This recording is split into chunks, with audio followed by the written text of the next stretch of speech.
must say, I've enjoyed it so much so far. Patricia's wonderful, precise scholarship, which has taken us right into the makers of the manuscript, and then hearing it as a living text, I thought was absolutely wonderful. I don't know about you, but I've heard all sorts of things that reached forwards and backwards from the 14th century in that. You know, Shakespeare, after all, was West Midlands poet, and a poet absolutely ingrained in the local dialectal stuff, the old stories. He loved those old jingles and tales and magnified wits and all that sort of stuff. But going further back, you also hear the Anglo-Saxon in that, don't you? You know, sophis, sothlicher, you know, Anglo-Saxons when they prayed, and the Lord's Prayer didn't say Amen, said sothlicher. And you can hear, I could hear that in there. I've never heard it read out before, and it's such a wonderful passage, isn't it? It was great, you know, and it reminds us that it's a living tradition that we're talking about in the Vernon Manuscript, which is still alive. And still thriving. You've only got to hear an Anglo-Saxon text to know that we still speak that language.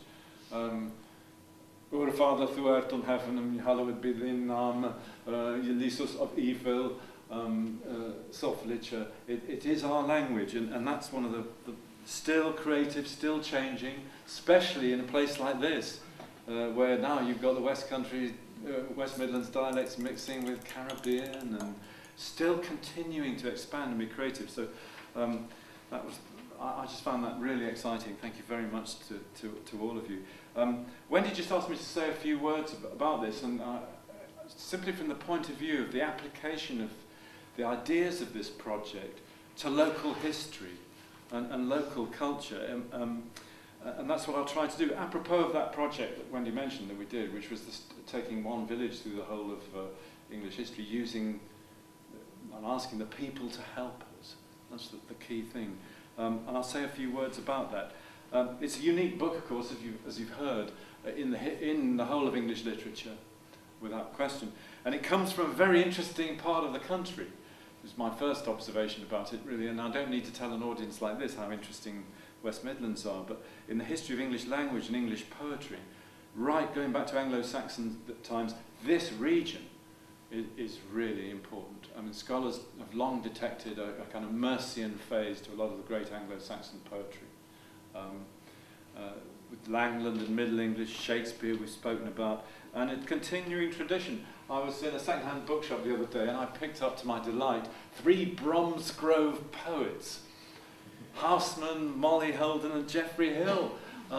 It's a continuous and living tradition, this poetry, and it's no surprise that Wendy and all her colleagues have been able to access the living testimony to the language used in a manuscript of 600 years ago. It's so fantastic, and which really draws me to my, why I'm here, I suppose, which is that for all of us working in the arts and humanities, the great task is how do you bring the past and the achievements of the past, the thoughts and the feelings, what they did, how do you bring that on into today and pass it on to the next generation? It's the great task. It's what we're all about, whether we're scholars like Wendy and Patricia and all our colleagues, whether you're practitioners as poets, whether you're doing what Brendan does or what I do as a popularizer.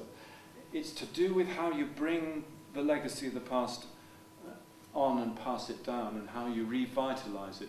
Seamus Heaney did a lecture about this recently, talking about what he'd done with Beowulf, and there's a classic case of an almost inaccessible text linguistically to a modern audience, but a fantastically accessible story.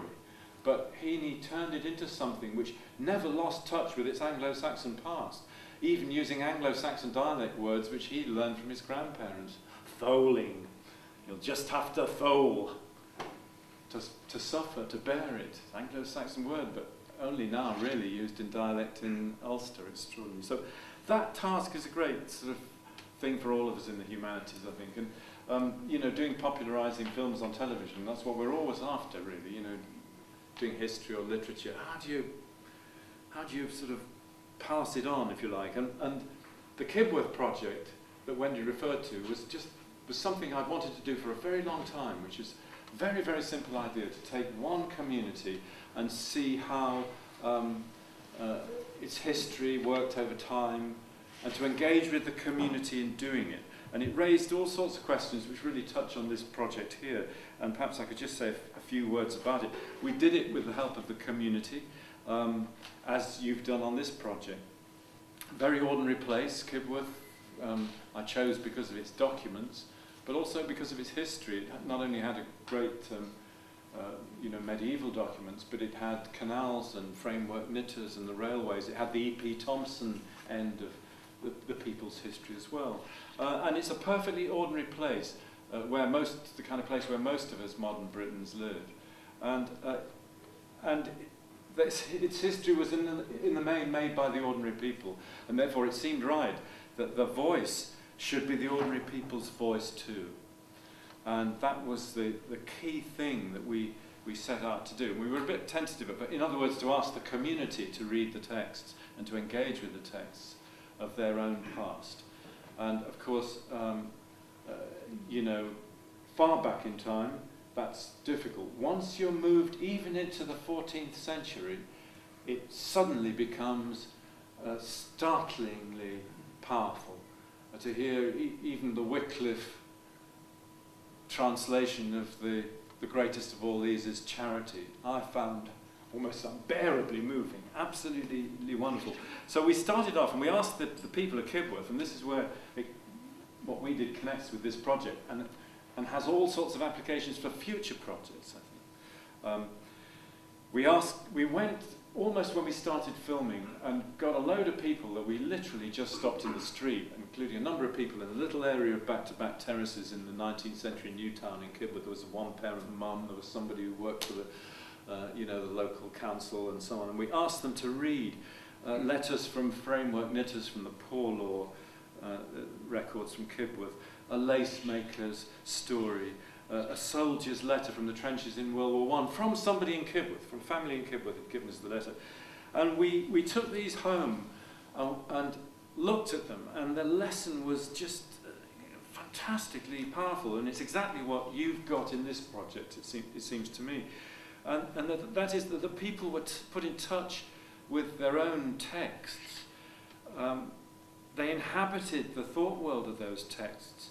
And the feelings of the past really sort of came out very powerfully in ordinary people's voices. You could have asked actors to do it, which is what they normally do in telly, and it would never have been as powerful. And of course, when you come to dialect stuff, which is what we're especially dealing with here, then it's even more powerful because it's the ordinary people who are the custodians of all the history that comes through the language to the present day. They can access meanings and associations that the rest of us can't.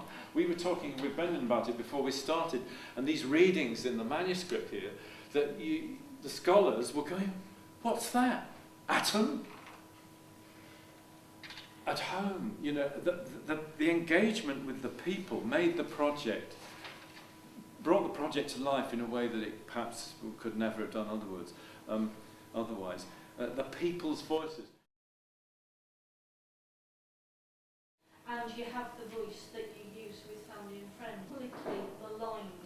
And I think we Midlanders will know that how we are portrayed in, say, situation comedies on television. So to have Michael and use the dialect, celebrate the diverse text that's available, and celebrate our history. Can I just thank you? Thank you. It's lovely to hear that. Thank you. Yeah, thank you. The words and to see the old, when you're looking at the original words, you're looking at part rune script, part German, part French, aren't you? So you've got all of this blend. And Wendy and I met up a few weeks ago, didn't we? And sat in Wendy's office and went through the texts. And two things happened to me. One was that it connected me with ancient roots in the dialect and the global stories that they tell, in essence, but put in a way that it was regionalised. And I was thinking, I haven't had this conversation with Wendy, I was going to leave it till later, but I think it's a natural point for it to come out, is that I felt like just over 600 years ago, two people may have well been sitting in the equivalent room discussing how it would have been translated into the region. And we were doing exactly the same thing and trying to get the energy into the words. Definitely. Definitely I had the same thought after we met as well. I bet that's what these scribes are. How do we write down in our dialect? And that's the conversation we had 600 years later. You have a project like this, and the most powerful thing that comes out to me just being here today is to see how the living connection with the document. If the dialect was lost, text would cease to live almost in a truly meaningful way. And that just really underlines how important it is, doesn't it? I think Tom Paulin, a writer, speaks about the eloquence of vernacular, of rural vernacular. And we very often say it's impossible to say things in English that you can say in dialect. You know, if you say a wammel for a dog, it's such a beautiful word. But if you said dog in a poem, people just think, oh, dog. But you say wammel, and it's just such a beautiful word with history. And I think this is what this brings, just how beautiful, not just the text, but how it sounds, really. I certainly got very in rhythms. Suddenly, what appeared to be block script, because obviously on the pieces that I worked from, it was just everything was sort of equal-sided margins. It wasn't. It was all just block script. But suddenly, once the words started to join up and they started to run into each other, they did become the strings of somebody else's conscience. Langland comes alive just sensationally in the dialect that he came from. You know, starts in Worcestershire, doesn't it? It's so fantastic, brilliant. It's great, Brendan. So, what do you think the benefits would be to the local public of learning more about the Vernon manuscript? I think it would give people a sense of local identity. Other regions in this country have very strong identities. If you think about Liverpool, if you think about Manchester, if you think about London, those are all celebrated. But we in the Midlands are actually maligned. This gives us a chance to celebrate our history, our heritage, but also what's current. So we're not thick, we're not stupid. This was, after all, the workshop of the world.